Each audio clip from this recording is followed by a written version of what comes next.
ينفقون أموالهم بالليل والنهار سرا وعلانية فلهم أجرهم عند ربهم ولا خوف عليهم ولا هم يحزنون آمنت بالله صدق اللہ مولانا العظیم۔ معزز و مکرم سامعین، کروڑا بار شکر ہے اس پروردگار عالم کا کہ جس نے آج کی صبح ہمیں پھر سے زندگی عطا فرمائی اور ہمیں یہ سعادت اور توفیق دی کہ ہم اپنے پروردگار کے ہاں آ کر سجدہ ریز ہوئے۔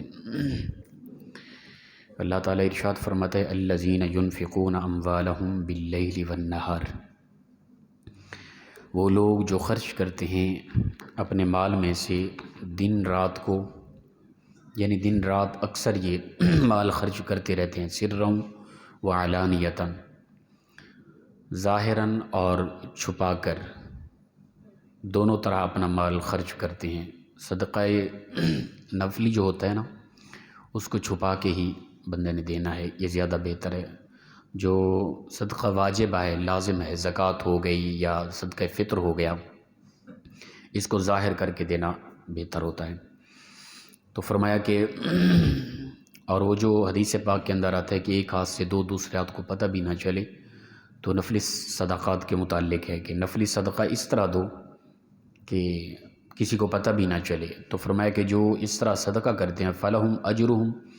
عند ربہم ولا خوف علیہم ولا ہم یحزنون، ایسے لوگوں کے لیے ان کے رب کے پاس اجر ہے اور نہ انہیں کوئی خوف ہے، نہ وہ غم زدہ ہوں گے۔ اللہ تعالیٰ انہیں دنیا آخرت میں آرام، سکون، راحتیں عطا کرے گا۔ جو اللہ کے بندوں کو سکون دیتے ہیں، ان کی مشکلات کا حل کرتے ہیں۔ الذین یأکلون، اچھا اس آیت کی وضاحت پہلے ہو چکی ہے۔ الذین یأکلون الربا لا یقومون الا کما یقوم الذی یتخبطہ الشیطان، فرمایا کہ وہ لوگ جو سود کھاتے ہیں، یأکلون الربا، جو سود کھاتے ہیں، ایسے لوگ لا یقومون الا کما یقوم الذی یتخبطہ الشیطان من المس، قیامت کے دن وہ اس طرح کھڑے ہوں گے جس طرح کہ ان کسی شخص کو شیطان نے چھوا ہو اور اس کے حواس کھو دیے گئے ہوں، پاگل کر دیا ہو، مجنوں کر دیا ہو، اس طرح وہ قبروں سے اٹھیں گے۔ قیامت کے دن ان کی حالت ہوگی، لوگ دیکھیں گے، ایسا محسوس ہوگا کہ شیطان نے ان کو ایسا مس کیا ہے، ان کو ٹھوکر لگائی ہے اور ان کے حواس ختم ہو گئے ہیں اور وہ پاگل ہیں، مجنوں ہیں۔ اس طرح کہ ان کا حالت ہوگی سود کھانے والوں کی جب وہ قیامت کے دن کھڑے ہوں گے۔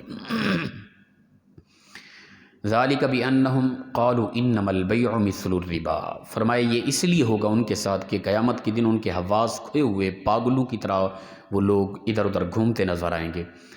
اس کی وجہ یہ ہوگی کہ وہ لوگ قالوا انما البیع مثل الربا، وہ کہتے تھے کہ بے اپنا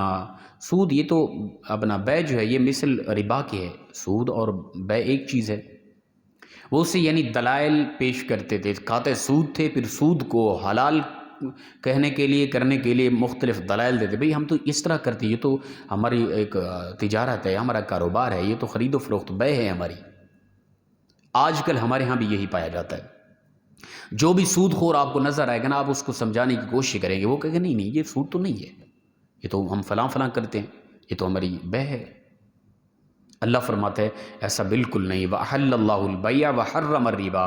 اللہ نے بے کو حلال کیا اور سود کو حرام کر دیا ہے۔ جو سود ہے وہ سود ہی ہے، چاہے ہم جس حد تک کوشش کریں ادھر کے ادھر کے بنا کے دلائل دیں کہ نہیں جی ہم سود تو نہیں، ہمارے تو یہ کاروبار ہے، یہ سود کیسے بنتا ہے۔ اور یہ حقیقت بات ہے، جو بھی سود خور ملا نا، اس کو جب بھی سمجھایا اس نے کوشش کی دلائل دے کے بھئی یہ تو سود ہے ہی نہیں، بھئی تمہارے کہنے سے وہ سود نہیں ہے کیا؟ تو رب تعالیٰ فرماتے ہیں ہم نے سود کو حرام کیا۔ فمن جاءہ موعظۃ من ربہ فانتہی فلہ ما سلف،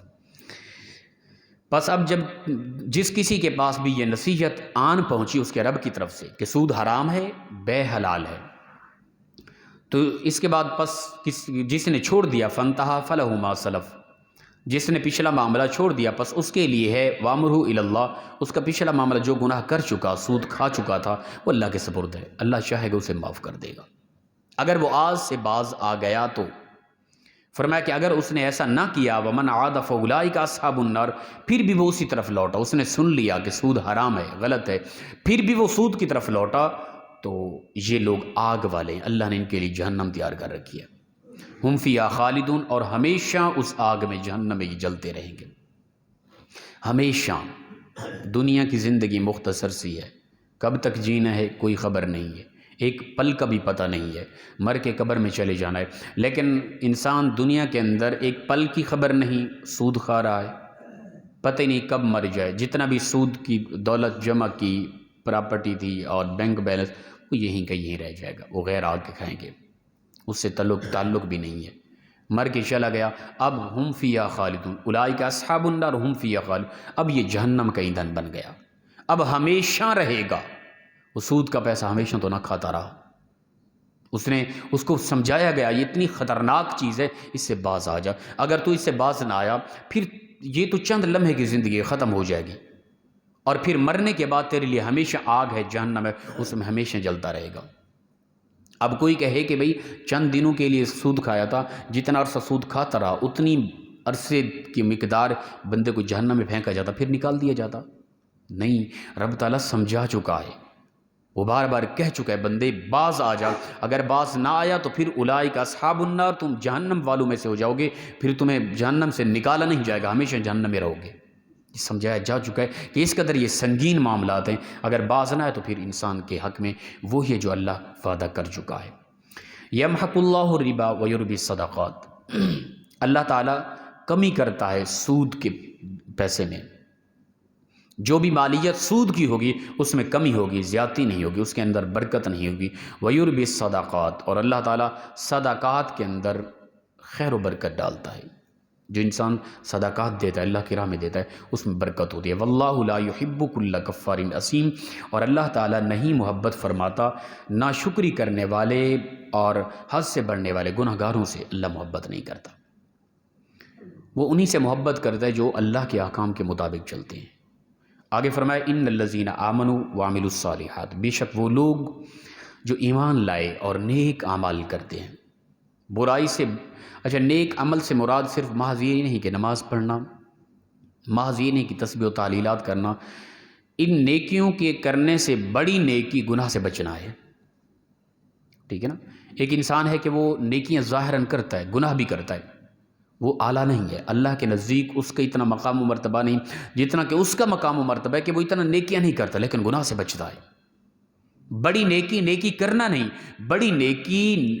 گناہ سے بچنے کا نام ہے، یاد رکھیں۔ تو سود نہ کھانا، سود اپنا مجبوری کے باوجود بھی سود کا پیسہ لینا دینا، ان سے بچنا، یاد رکھیں یہ سب سے بڑی نیکی ہے۔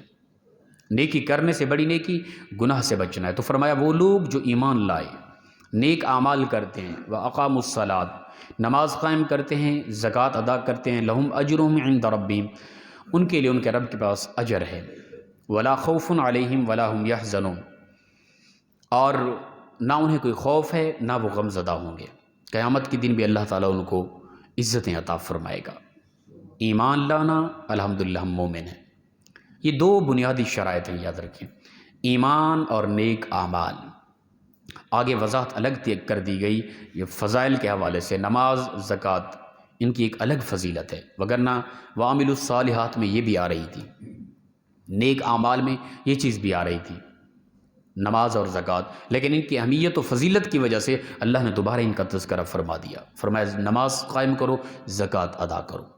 ہم ایمان تو لائے، پھر ہم نے دیکھنا ہے کہ اعمال کے حوالے سے ہم کہیں کمزور تو نہیں ہیں، کیا اعمال کے حوالے سے ہم پیچھے تو نہیں ہیں، گناہ گار تو نہیں ہیں؟ اگر ہیں تو گناہوں سے بچیں، نیکیاں کریں، جب نیکیاں کریں گے تو پھر اللہ کے پاس ہمارے لیے بہت بڑا اجر ہے، اور پھر وہ ہمیں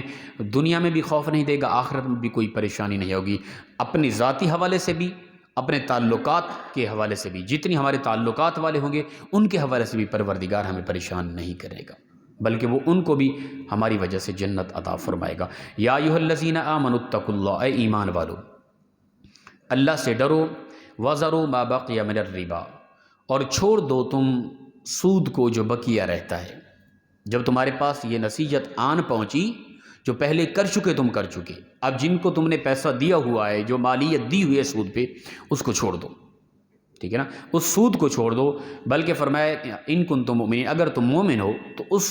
سود سے جو ڈبل لینا ہے تم نے اس کو چھوڑ دو۔ فَإِن لَّمْ تَفْعَلُوا فَأْذَنُوا بِحَرْبٍ مِّنَ اللَّهِ، پس اگر تم نے نہ کیا ایسا تو فَأْذَنُوا بِحَرْبٍ مِّنَ اللَّهِ وَرَسُولِهِ، تو بس پھر خبردار ہو جاؤ اللہ اور اس کے رسول کے ساتھ جنگ کرنے کے لیے۔ اب جس نے سن لیا کہ سود حرام ہے، اس سے باز رہنا ہے، اللہ فرماتے وہ باز نہ رہا تو پھر اللہ اور اس کا رسول اس کے ساتھ اعلان جنگ کرتے ہیں۔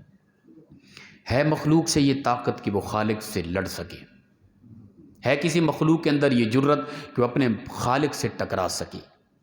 کون ہے جو سود کھا رہا ہے سمجھنے کے باوجود، سمجھنے کہ وہ اللہ سے ٹکرا رہا ہے، اللہ سے جنگ کر رہا ہے؟ تو جو رب سے جنگ کرے گا اس کا حشر نشر کیا ہوگا، یہ ہم تصورات میں سوچے تو ہمیں موت آنے لگ جائے۔ انسان پریشانیوں کی انتہا کا راز کر جائے کہ رب سے ٹکر لینا، اللہ سے جنگ کرنا، اللہ سے ٹکرانا، اللہ کے متضاد چلنا، یہ انسانی سوچ فکر ہے، یاد رکھیں۔ اور فرمایا کہ وَإِن تُبْتُمْ فَلَكُمْ رُؤُوسُ أَمْوَالِكُمْ، اور اگر تم باز آ جاؤ اور توبہ کر لو تو پس فَلَكُمْ رُؤُوسُ أَمْوَالِكُمْ، تمہارے اس مال کی اصل ہے جو تم نے ان کو دیا تھا وہی واپس لینا ہے، اس سے اضافی نہیں لینا، اس کی اصل واپس لو۔ زیادہ لوگے تو یہ سود ہوگا۔ اگر تم فرمایا کہ اس طرح کرو تو لا تظلمون ولا تظلمون، تم کسی پر زیادتی کے حوالے سے ظلم نہ کرو، تم پر ظلم نہیں کیا جائے گا۔ جو دیا وہی واپس لو، اس سے زیادہ لوگے تو تم ظلم کر رہے ہو، پھر تمہارے ساتھ حشر ہوگا۔ اگر ایسا نہیں کرو گے، جو دیا باز آ جاؤ، توبہ کر لو، اس جو دیا وہی مال اصل واپسی لو، تو پھر اللہ تعالیٰ تمہیں کامیابیاں دے گا، دنیا اور آخرت میں سکون دے گا۔ وَإِن كَانَ ذُو عُسْرَةٍ فَنَظِرَةٌ إِلَىٰ مَيْسَرَةٍ، اور اگر فرمایا کہ ہو جس کو تم نے قرض دیا تھا وہ تنگ دست ہے، غریب ہے، تو فَنَظِرَةٌ إِلَىٰ مَيْسَرَةٍ، اس کو مہلت دو، اس کی آسانیوں تک، جب تک وہ اس کے مالی حالات بہتر نہیں ہو جاتے اس وقت اس کو مہلت دو۔ یہ اللہ کا حکم ہے اور یہ خوبصورت طبیعت ہے، یاد رکھیں۔ جب بھی کسی کو قرض دو نا، ہاں وہ ہے ہی اس طرح کا لٹیرا اور اس کی طبیعت ہی اس طرح کہ وہ لے کر ادھر ادھر ہو جاتا ہے، پھر وہ تنگ کرتا ہے، ہونے کے باوجود بھی وہ ایک الگ چیز ہے، اس سے پھر بندہ سختی سے پیش آ سکتا ہے۔ اگر وہ ہے ہی اس طرح کا، وہ غربت کے حوالے سے فی الفور نہیں دے پا رہا، تو اس کی یعنی مدت زیادہ ہونے کی وجہ سے سود لگائے جانا یہ جہنم کے ایندھن بننے کے مترادف ہے بالکل۔ تو فرمایا کہ اگر وہ تنگ دست ہے اس کو مہلت دو، وقت دو، اور کوئی مسئلہ نہیں۔ یہ ایمان کی عین علامت ہے، مین علامات میں سے۔ اس کا احساس کرتے ہوئے اس کو مہلت دو، جب تک اس کی یہاں کشادگی نہیں ہوتی، اس کی مالی حالات ٹھیک نہیں ہوتے، اس وقت مہلت دیتے رہو۔ آگے فرمایا وَأَن تَصَدَّقُوا خَيْرٌ لَكُمْ، اگر تم اس کو معاف کر دو تو یہ کمال بہتر ہے تمہارے لیے۔ اگر وہ ادا نہیں کر پا رہا اسے کو معاف کیا، اگر تمہارے پاس استطاعت ہے تم اسے نہ لو پھر بھی تمہارا نظام ٹھیک چل رہا ہے، اس کو معاف کر دو، یہ تمہارے لیے کمال ہے۔ ہاں معاف نہ کرو، وہی اصل لو، گناہ گار نہیں ہو تم، وہ تم اپنی اصل جو مال دیا وہی لے رہے ہو، اس کو مہلت دیتے رہو، یہ تمہارے لیے بہترین ہے۔ اگر اسے معاف کر دو یہ اور وَأَن تَصَدَّقُوا خَيْرٌ لَكُمْ، یہ تمہارے لیے اور بہتر ہے، ان کنتم تعلمون، اگر تم ان معاملات کو جانتے ہو تو۔ وَاتَّقُوا يَوْمًا تُرْجَعُونَ فِيهِ إِلَى اللَّهِ، اور ڈرو اس دن سے جس دن تم سب کے سب اللہ کی طرف جمع کیے جاؤ گے، اس دن سے ڈرو، وہ تم سے حساب لے گا۔ آج میں اور آپ جو بھی کر رہے ہیں نا وہ ہم سے حساب نہیں لے رہا، ہم گناہ کریں، جھوٹ بولیں، فریب کریں، دھوکہ دیں، عزتیں خراب کریں، کچھ بھی کرتے رہیں، وہ ہمیں وقت دے رہا ہے، مہلت دے رہا ہے، چھوڑ رہا ہے۔ لیکن فرمایا اس دن سے ڈرو جس دن تم سب کے سب اللہ کے ہاں جمع کیے جاؤ گے، اس دن وہ تم سے ہر ایک چیز کا حساب لے گا۔ ثم توفی کل نفس ما کسبت،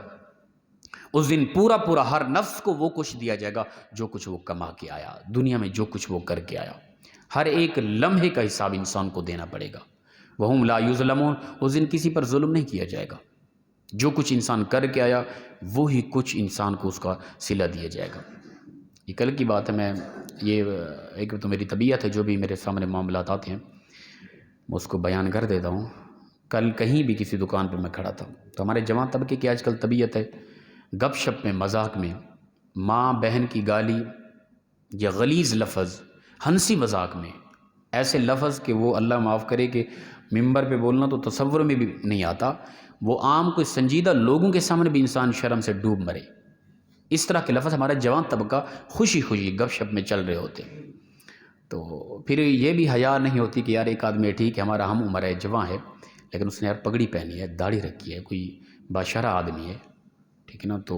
اس سوال وہ سنجید ہے، اس کا شرم کرتے ہوئے بندہ تھوڑی سی احتیاط کر لے، نہیں مر گئی ہے شرم حیا ہمارے اندر۔ تو میں کھڑا تھا وہ دکان پہ، جوان تھے گپ شپ کرتے ہوئے، تو میری عادت ہے میں فل فور ٹوک ہی دیتا ہوں، تو ان کے انداز گفتگو عجیب تھا۔ میں نے پھر انہیں سمجھا، میں نے کہا بھائی جی الفاظ جو بول رہے ہیں یہ گپ شپ میں آپ کو نہیں پتہ یہ لکھے جا رہے ہیں، رب تعالیٰ کو یہ نہیں کہہ سکیں گے اللہ ہم مذاق کر رہے تھے۔ اللہ فرمائے گا تجھے تیرے رب نے مذاق کے لیے پیدا کیا تھا کیا؟ تو نے زندگی کو مذاق بنا رکھا تھا؟ خدا کے لیے سنجیدگی پیدا کرے اپنے اندر، گپ شپ میں مذاق کرتے ہوئے ایسے ایسے الفاظ نہ بول جائیں کہ پتہ ہی نہ ہو یہی لفظ کل قیام جو میں گپ شپ پتہ ہی نہیں ہے،